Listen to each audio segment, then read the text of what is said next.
Telugu cinema చరిత్రలో నటశేఖర కృష్ణది ఓ ప్రత్యేక స్థానం. సూపర్ స్టార్గా, డేరింగ్, డాషింగ్ అండ్ డైనమిక్ హీరోగా పేరు పొందాడు. ప్రయోగాలకు ఆద్యుడు. టెక్నికల్గా ఏదున్నా ముందు అది కృష్ణ సినిమాతోనే తెలుగు తెరకు పరిచయం అయ్యేది.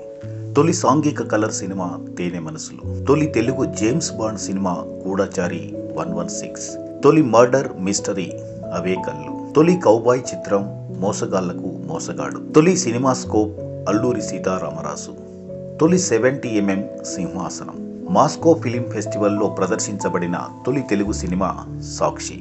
వాసిని రాశిని ఏకకాలంలో ఇచ్చిన మంచి మనసున్న వ్యక్తి మన నటశేఖరుడు. సినిమా ఇండస్ట్రీని నమ్ముకున్న అందరికీ పని కల్పించాలని తన వంతు కృషి చేసిన నిత్య కృషివలుడు. అలాంటి గొప్ప వ్యక్తి వారసత్వాన్ని తనదైన పందాలో నడిపిస్తున్నది మహేష్ బాబు.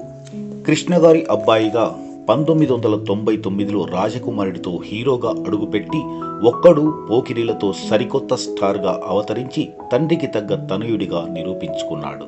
రాశిలో తండ్రితో పోటీ పడలేకపోయినా వాసిలో తనకు తగ్గ పాత్రలను ఎంచుకొని ఎంతోమంది అప్కమింగ్ డైరెక్టర్లకి అవకాశం కల్పిస్తూ ముందుకు దూసుకెళ్తూ తెలుగు సినిమా ఇండస్ట్రీలో ఒక మైలురాయిగా నిలిచాడు.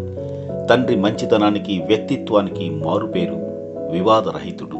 ఆంధ్రదేశంలో కృష్ణ గారి అభిమానులకు ఒక ప్రత్యేక గుర్తింపు ఉంది. వారు తమ అభిమాన నటుడి కోసం ఏం చేయడానికైనా వెనుకాడరు. తండ్రిలాగానే మహేష్ బాబు కూడా అభిమానుల మనసుల్ని గెలుచుకున్నాడు.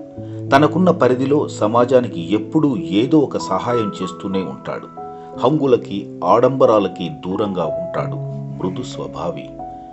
ఆగస్టు 9 మహేష్ బాబు పుట్టినరోజు సందర్భంగా ఆ భగవంతుడు మహేష్ బాబుకి ఆయురారోగ్యాలను ప్రసాదించాలని మనస్ఫూర్తిగా మా మెగా ఫిల్మ్స్ తరపున కోరుకుంటున్నాం.